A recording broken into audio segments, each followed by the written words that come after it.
Hello, everyone. How are you? I hope you're all well. My name is Susie Edwards, and I'm going to be taking you through the webinar today on dealing with pressure at medical school. The webinar itself will last between sort of 30 to 40 minutes tops, and the main aim of it is to really, well, to do a few things, is to just try to sort of have a chance for you to take stock and just think about the different pressures that you're facing and some support, ideas, thoughts and techniques. And also you'll see that there is on the screen a few things that should be happening that you can see. One is that you'll see a video of me. I'm just waving now. I hope you can all see that and hear me. I'm sure you all can. I will be there the whole time. You can move me around so that you don't necessarily need to have it right in the middle of the screen. You can move it as you would like. You'll also see that there is on the screen, you can see my screen. So it's there's a presentation format and there's just a holding slide here at the moment, which is dealing with pressure. I'm part of the learning and development team, and we produce a whole lot of material and support for all levels, from medical student right the way through. And I really specialise in what would be called the non-clinical aspects of training and development. So I look at things related to this topic, as well as things around leadership and management, and then anything around personal effectiveness. And so this topic at the moment is also something that's being created into our e-learning module. So some of you may well have used them, but this one will be launched a bit later in the year. So the final thing to just say before we get going is that you'll also see that there is a chat function that you can access on your screen. So what we can just do is maybe just try that out for just now. So if you can see the chat function, if you do want to say hello, you can just pop something in and send it. You can select where you're sending it to. And then the other thing that you'll find that I'll do is there's a couple of polls that we'll do, because I just need to understand who's here and a little bit more. So I'll explain that when we come to it, but you'll be able to see what everyone else thinks on a particular topic. So if you are able to use the chat function when you get going, please don't hesitate to use it to say hello. And then after that, if you've got questions or anything, I'll do my best to answer them. But if I can't answer them right in the session, then I can collate them at the end, and then we can send something out to you all together as one. Okay, so I'm just going to move on to what we're going to actually have a look at in the session. Just let's see if it's going to move for me. No, there we go. So in this session, this is what I want to kind of cover is aspects on what pressure looks and feels like to you, looking at stress and burnout, and maybe some techniques of how to think about how you manage it. Some of them you may be doing already, so if you do have other ideas, thoughts that you want to share, please do. And then also thinking about what well-being habits that you can maybe start to introduce if you haven't done already, or things that you've tried and hasn't worked. And I think one of the things that's really important for us to think about when we're looking at pressure is that it changes. Everyone's is different. And something that will create tremendous pressure for one person, other people find it completely fine to do. So, for example, some people find OSCEs completely fine, no stress whatsoever. Other people find that really very daunting. For some people, moving into the clinical phase, if your schooling and curriculum is created at that point where you're in it, then that can be really scary to do. The other ones are just simply doing something where you can get it wrong. And just thinking about how you actually get the balance of everything that you do. Because one of the things that's really different about your program and what you do is that within your medical schooling, you have more contact hours than any other discipline. You have commitment in terms of the actual work that you're doing, and you have an awful lot to balance no matter what year you're in, and that presents its own challenges. And so what I'm going to just do is, if you want to, as we go through, if you want to kind of comment on how you're feeling at all and anything around that as well, then I can build that into the session too. But I'm just going to move on, and one of the things that I'm going to do now is just move on to one of the first polls, and what you'll see on your screen is I'm just going to launch a poll now, and that is really just so that I can understand who's in the room with us today. So the poll will be launched, and you'll be able to see that on your screen now. And that you'll see that now. And then what I can now see is everyone who's completing it. So I get a real good sense of everyone's background, which is great. And then once I have that, I'm able to sort of see who's polled. Great. So what I can do now is that I've got a good sense now of everyone who's in the room. So I can now just close the poll, and then I'm just going to share it with you so that you can kind of see that we have a direct mix across the whole board. So there's people from every year group. I had to group the years together, so I've got 1, 2, 3, and 4 grouped together, and then penultimate final, and then when it's other, there are sometimes other academics or other educational professionals who are also with us today. So that's really helpful for me to know that everyone's here. So you should now see me back on slide. So what's great is that you've got a chance to also know who else is with us. And what I'll just do now is just move on to the next slide, which for me, one of the things to sort of share with you to start to begin with this, and when you're thinking about your current pressures, so you're all in the room at different stages, you'll find that there's a lot of people talk about, on the screen you'll see there's a section at the bottom called burnout, and then there's a green area in the middle called performance, and there's one at the top called rust out. And there's an awful lot of research and discussion that looks at the performance towards burnout. But also there is something else which is equally as stressful, which is also called rust out. So I don't know whether you've heard that before, but one of the things that sort of happens with the rust out area, really, if I just move on and just demonstrate that, is really related to your own motivation and thinking about actually what's motivating you to get up in the morning and do what you do, and keeping that completely in front of your mind, which is extremely difficult to do when you're completely overwhelmed with the demands of the work that you're facing, whether it be exam related, whether it be presentations, research, whether you're actually in clinical based work, whether you're at the final stages of what you need to do and make the transition. When you're thinking about this is slightly different from looking towards burnout, which looks at the combination of looking at emotional exhaustion and also looking at the fact that if you're not able to maintain a kind of good work-life balance in what you do, you can have periods where in the short term, you can have bursts where actually it's okay to be a bit more rust out, which can also relate to a little bit of boredom. But also with burnout, one of the things that happens with burnout really is that you find that you've just got so much to do that you're completely overwhelmed. I remember a student saying to me, I'm getting so overwhelmed, I almost feel paralyzed. Like, how do you re-engage my brain when I'm worried about all the different things that I have to do? And so one of the things that can happen with that is that if it takes on too long and you're doing it for too long a period of time, then it really impacts your health and well-being. And so in terms of thinking about this curve and thinking about performance related to pressure, you know, having some pressure is inevitable in the work that you've all chosen to do. But one of the things that we want to be able to look at is that you're not in too much of one zone rather than the other. And obviously the optimum is to try and create a kind of positive psychological well-being. But, you know, obviously at certain points in time, you're going to be at either end of this. But what we don't want to have is that happening all the time. I mean, one of the things that some of you might find is that, you know, when you're in the morning, you can get quite enthusiastic, and then gradually as the day unfolds, you can get really tired and actually be very emotionally exhausted at the end of the day. And one of the other things that can happen related to pressure is also around depersonalization. So some of the work that you may well be doing, in order for you to kind of deal with the pressure, you have to take a step back from the situation that you're in, which can add to it. So I'm going to bring up another poll at the moment, and then I'll talk about this slide, which is here around self-care.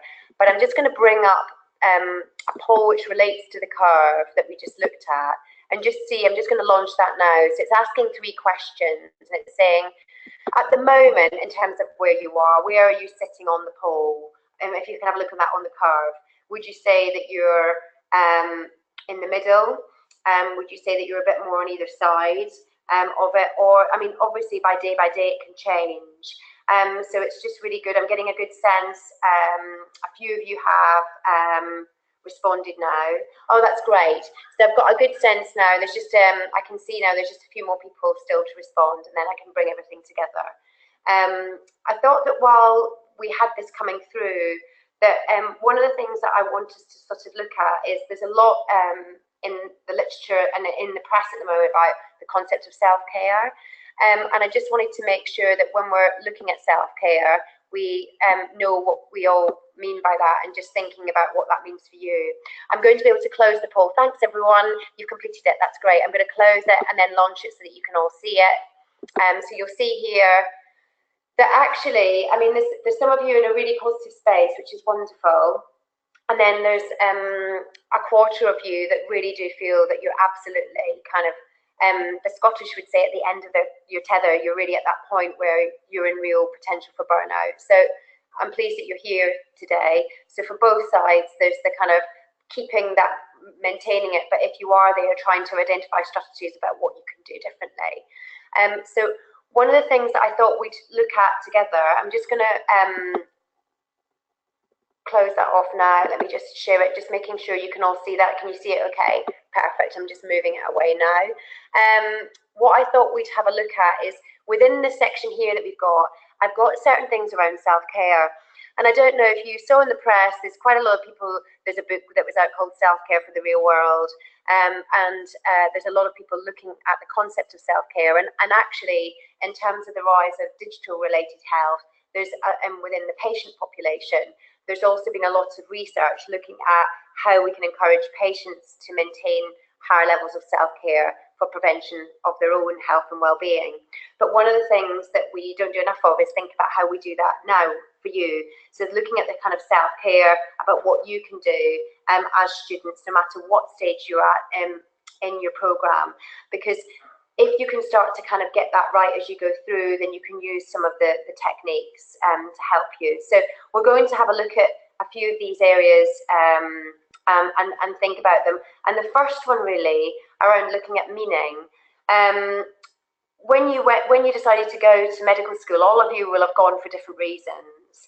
And some of you, it might be related to wanting to make a difference. It might be that actually you have other people in your family who do medicine, and there was an expectation that you may well follow through as well.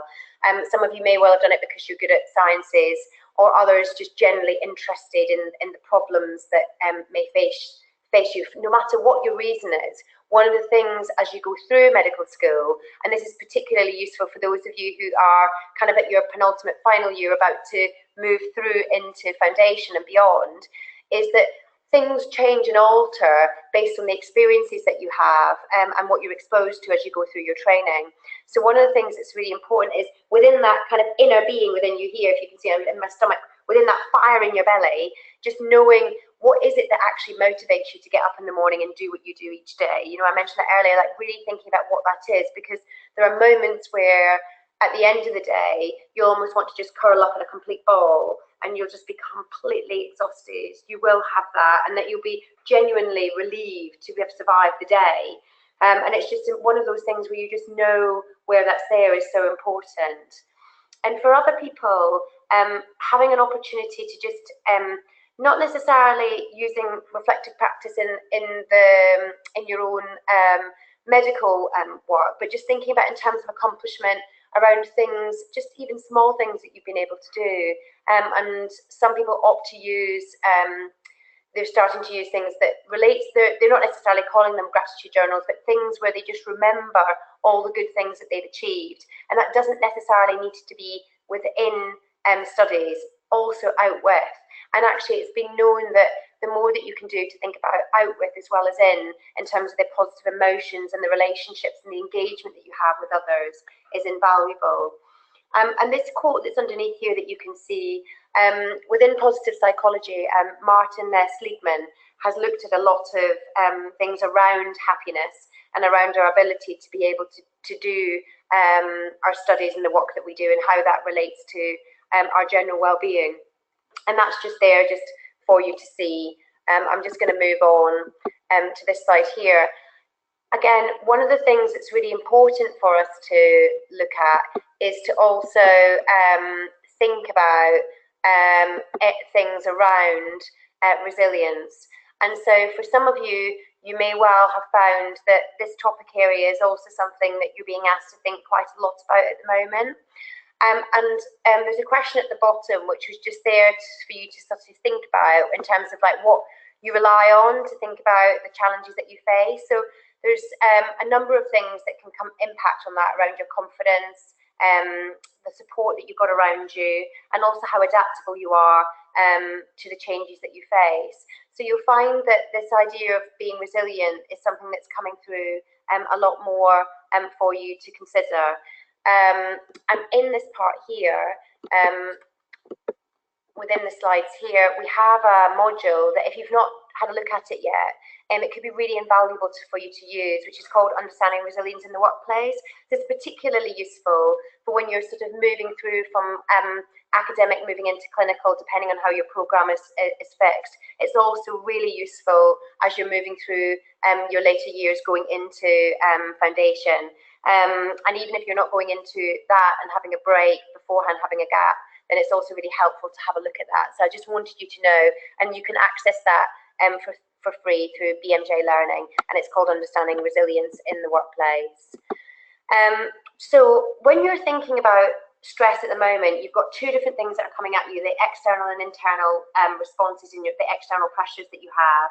And when you're thinking about the pressures that you face, the different situations that you're in, what stresses do you feel that you particularly have being a medical student?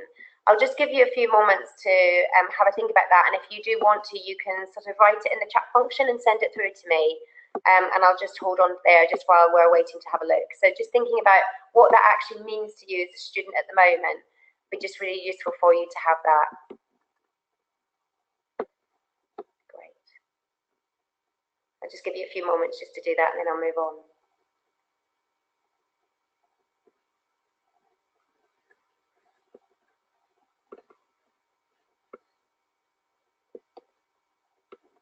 Great.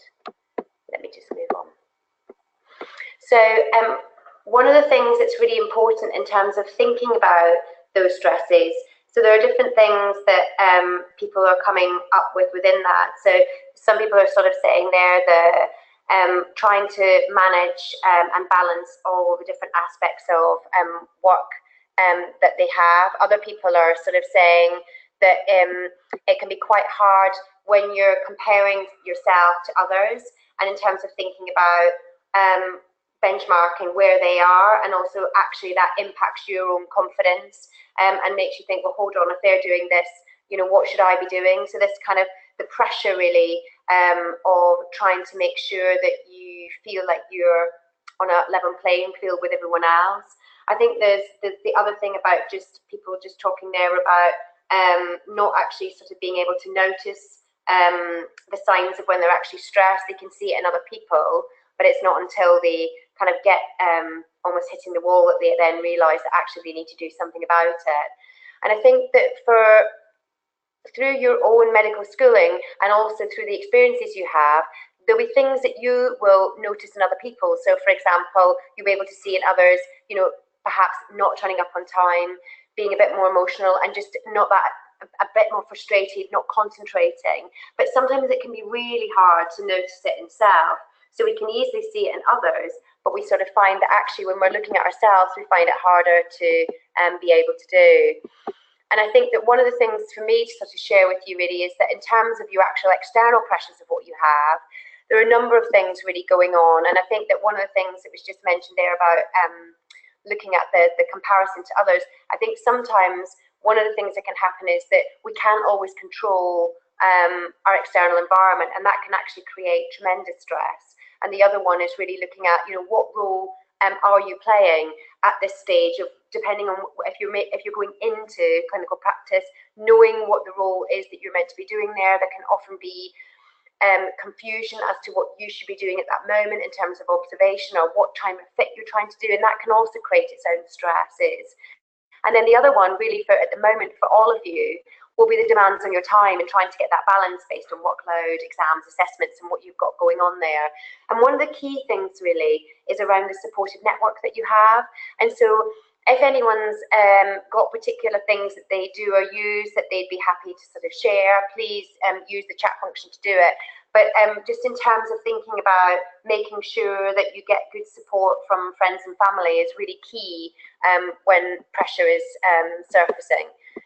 And so the other thing that I just wanted to sort of bring up is that alongside this, we also have certain aspects of where anxiety can come in. And I don't necessarily need to go through all of this, but I think one of the things that can be really challenging, and it's something that can be quite hard, is that obviously when the profession that you're in, the stakes are high. And so one of the things that can happen with that is because you're looking at patient safety, quality and care, then the stake that you've got with that makes that there's an added pressure there. And you're learning, you're at a point where you're learning what you're doing. So at that, and as a result of that, the confidence that you have, you're building that confidence, and you can't know everything. But as soon as you walk into an environment where there's an expectation that you may well have the answer, it can be quite difficult to do. And because of the fact that one of the things that someone else mentioned is that you've gone from, depending on what stage you're at, you've gone from school where no doubt you were probably one of the highest achievers in your cohort year, or certainly on the top of it. Then you've moved to medical school where everyone is very, very good academically at what they're doing. And the competition aspect of what's happening, where it's that inner critic can come through saying, you know, I've not done enough of this, or I should have done more of that, can create its own anxieties. So there's just a number of things that can happen. And in particular, there are certain things that can come through for medical students and the reactions that come through here. So again, what might those reactions be? I mean, in terms of thinking about the stress. Again, if you want to, as I go through, please do share. Thank you for all of those who are sharing so far. If you want to, you can just do it on the chat, but just thinking about the stress that you experience, if you're happy to share it. And I think that one of the things for me just to bring up here is that in terms of the stress factors that you have, there are a number of things that kind of happen, particularly with yourselves as doctors in training, is that, you know, historically, you've all been really high achievers in what you do. And this is not necessarily saying that you need absolute control, but what it's trying to get at is that you, in the past, obviously, in terms of the work that you do, the more that anyone has control of the situation that they're in, the less likely they are to feel stressed and anxious. But often the situations that you're in, you often are not necessarily in complete control of them. So that's what that part is saying here.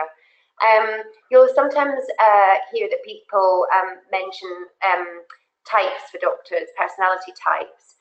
And one of the reasons that in brackets here we've got perfectionism is that it's absolutely right. Most people will absolutely strive for accuracy because they have to, because in an acute situation of what someone's doing, they absolutely need to get it right. And so one of the things that's really important is that the decision-making factor for many people, you'll be logical decision makers, and as a result of that, it can make it really hard in terms of looking at the aspects of stress.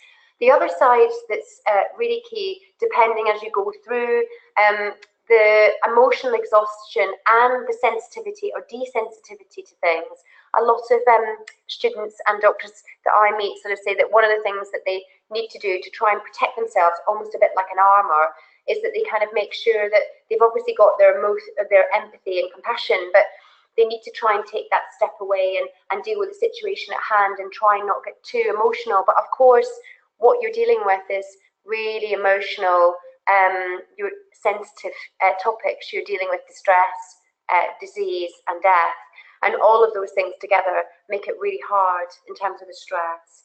And then there is something else which a lot of people don't necessarily always talk about, because there is the fact that you are and you will become, at the moment, doctors are the most trusted profession, and there's this identity that goes with being a doctor around status and responsibility, which also creates its own stress. So there are a number of things in particular that are kind of unique to the profession, really. I mean, you have them elsewhere, but they're particularly nuanced to where you are. And so how do you respond to all these different aspects of stress? How do you manage that? And so there are a few things that I just wanted to sort of share with you. And in particular, I want to sort of look at a sort of a 5-step approach to what you can kind of do to thinking about how you manage your stress. And so one of the things that is really important is to think about is trying to see if you can deal with the early warning signs. Now, as I said earlier, it's really hard to sometimes recognise it in yourself, but there is a way to try and do that, and I'll come to that.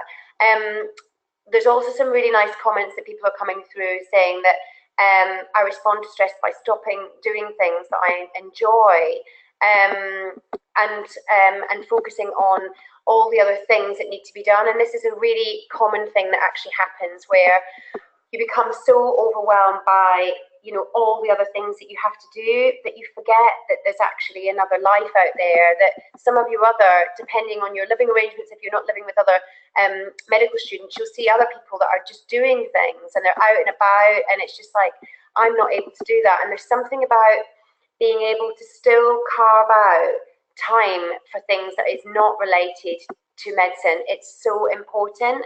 And one of the things that can really happen for a lot of people is that there's so much to do in terms of the work that you do, that you say, oh, I'll do that later, or I'll do that, I have fun with that, I'll put it to one side and I'll do it later.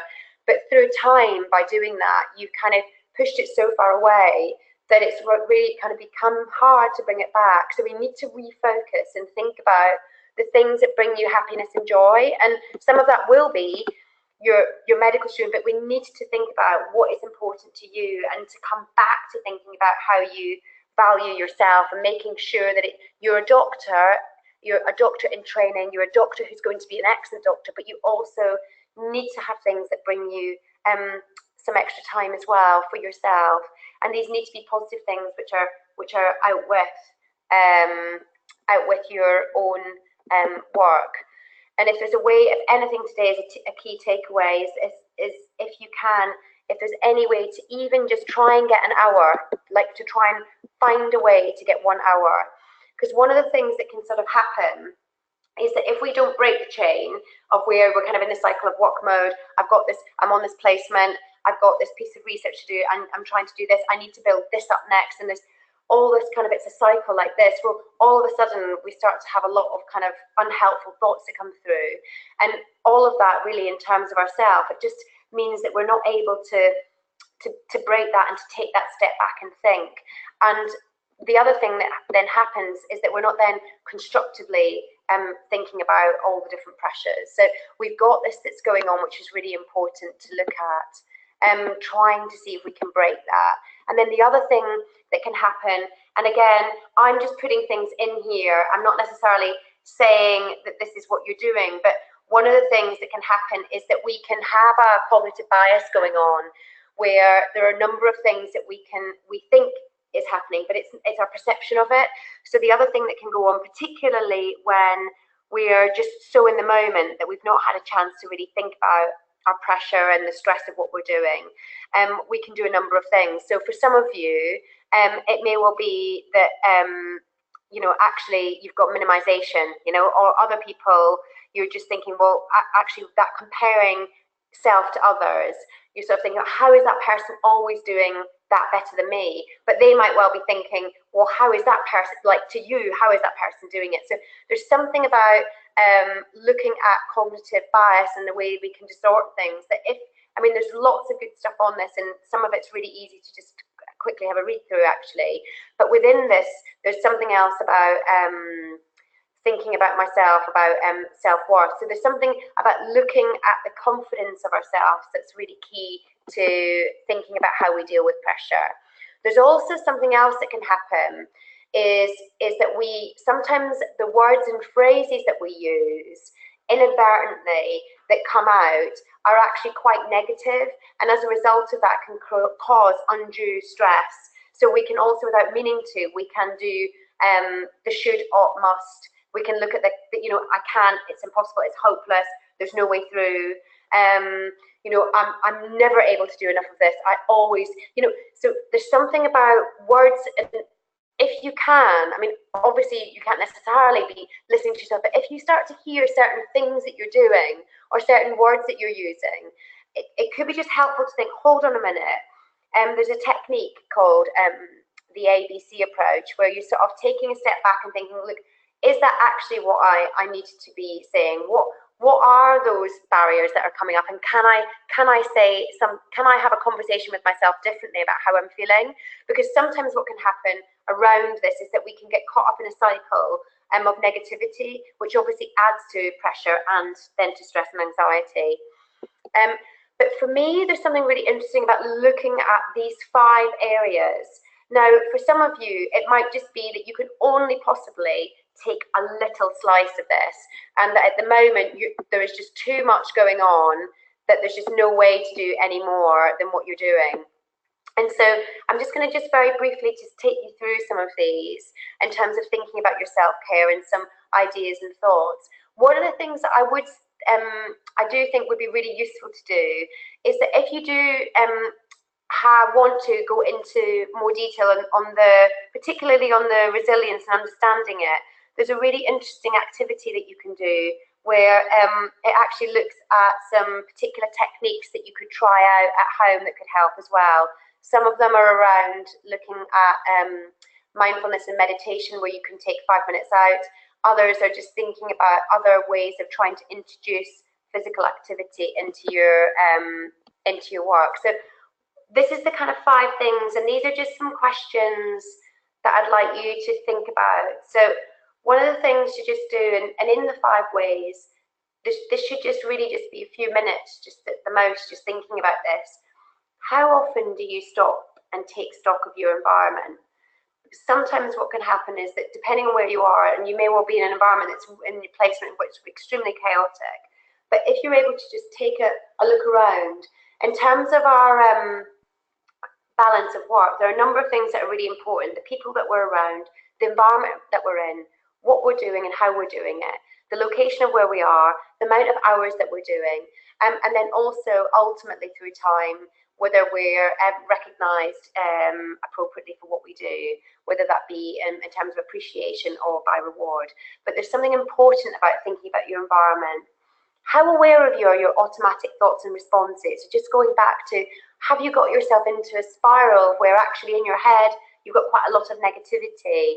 And actually, is there anything that you can do to just try to think about the situation that you're in differently? The other question really is, if at all possible, is there any ways to bring mindful practice into what you do? It would be great to hear if anyone actually uses meditation or mindfulness, or has tried it and found ways of doing it, or any particular apps that people might use. Some people are using Calm or Headspace, but it'd be really interesting to just hear a bit more about what people are doing on there as we go through. Now, this one can be really hard depending on the stage that you're at. So for people who are in kind of final years, it can be quite hard. But when was the last time you did something for fun, which is like so study that's not around medical school, but things that you really would be interested in doing? And I know some of you are saying that you've just not had a chance to really do anything that's outside of work.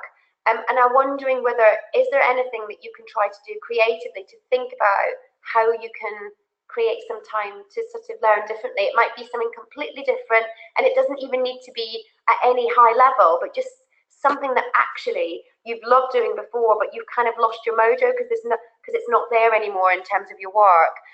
Is there anything that you can take here where it can just take you away from your studies just for a moment, to just give your brain a little bit of a switch and peace off?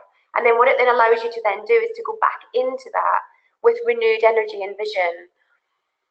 Now, this one's also can be really hard to do, is that sometimes we get so burrowed in what we're doing is that we forget all about that kind of like laughing.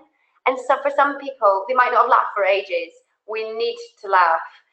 You know why, but by being able to laugh and connect and have a chance to just talk to people who are nothing to do with your program as well is really good. But just even a few moments of connecting. So, I mean, the other thing that I would say today is that if there's a friend that you haven't spoken to for ages, even if you can just send them a quick message, but just something to just say, I'd love to catch up with you. And it can just even just be for a few minutes. You can just pick up the phone instead of actually sending a message, just to see if they're around. Just that well-being factor of what it brings to you, if you just do something in that space, is so useful. Now, again, this one is really important, and there's loads of research on this. And actually, there was a big piece of research that happened in 2014 looking at medical students in St Andrews in Manchester, and looking at, it looked at emotional exhaustion, depersonalisation, it looked at physical activity. And one of the things that was really key was that in terms of, was the physical activity. And this is something that I know all of you know about, but it's trying to fit in that time to be able to do it. And so one of the things that could be really good to do, again, after today, is just thinking, if I was able to get out, and even just for half an hour, if I was able to get those trainers on, if you are that way inclined, can I get out for a run, just even for 20 minutes, half an hour? Put the trainers near the door. I'm not being funny, but if you have everything close to hand the night before, it can encourage you. I know that sounds really basic, but actually it does really work if you have it, if you just put them in a particular place where you can access them and see them. But one of the things that I would say is that we know that the more active you can be, even for pockets of it, where you're able to relax the brain in a different way, it's so good for well-being. And this part really, in terms of giving, this again is also known. So when did you last allow yourself to care? And that's for self. Like to think about self. We give so much to other people that it can be really hard to do it for myself. One person here, thank you so much. There's someone saying here, I go for a run first thing in the morning, then it's done.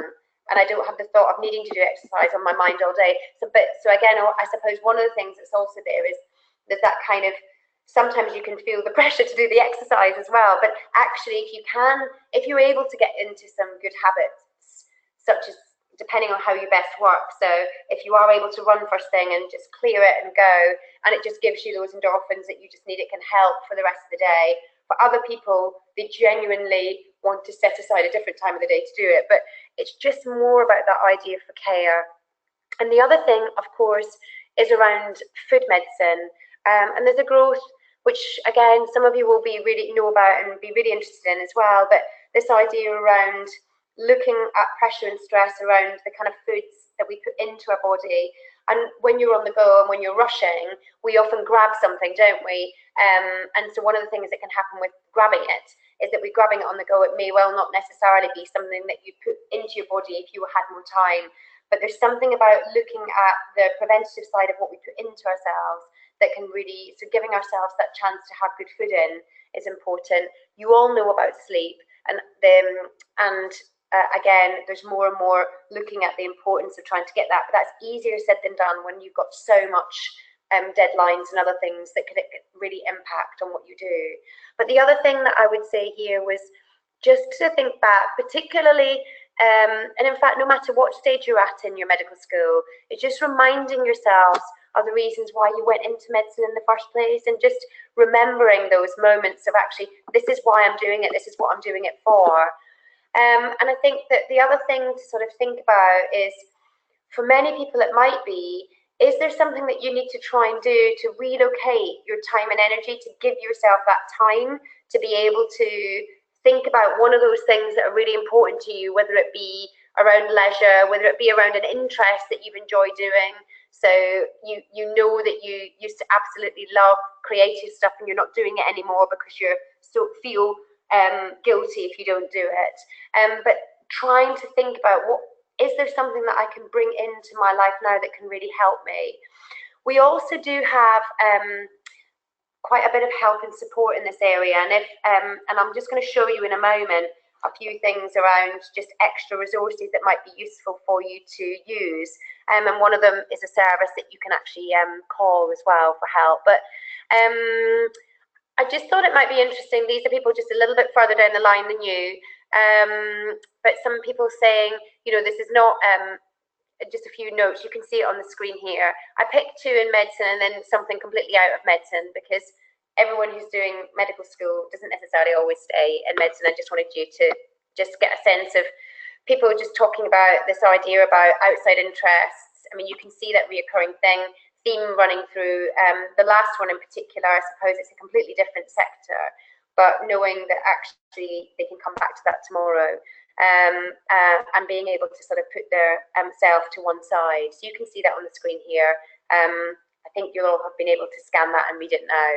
I just wanted to just sort of let you know, in particular, the BMA has, again, if you've not used it before, there's a section on the website that you could go to after today where you could have a little look at the section on well-being. And there's a number of things that there's a particular inventory which looks at potential for burnout. There's also a service which is called Doctors for Doctors, which is a service that anyone can access where you can phone in and you can also talk to someone. It's a completely confidential service, so it might well be something that you want to access. And then the other things that are on here, one of the things that could be also really, it's quite short bursts. The very last one on podcast, the one that says preventing stress on podcasts, it's just looking at different things around well-being and just thinking about a little bit more about understanding, kind of a bit more about what you can do around pressure and stress. So what I really wanted to try and do today was just to sort of say, look, you're not alone, to say that we've got things here that we can help you with.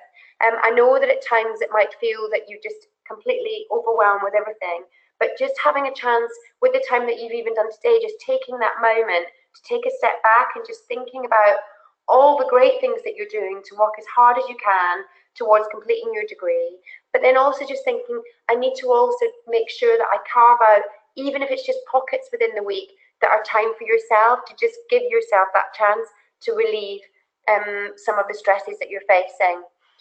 This was a webinar which is looking at dealing with pressure at medical school. It was to share ideas and thoughts and to get you thinking about what help that is at hand. We're coming to the end of the session now.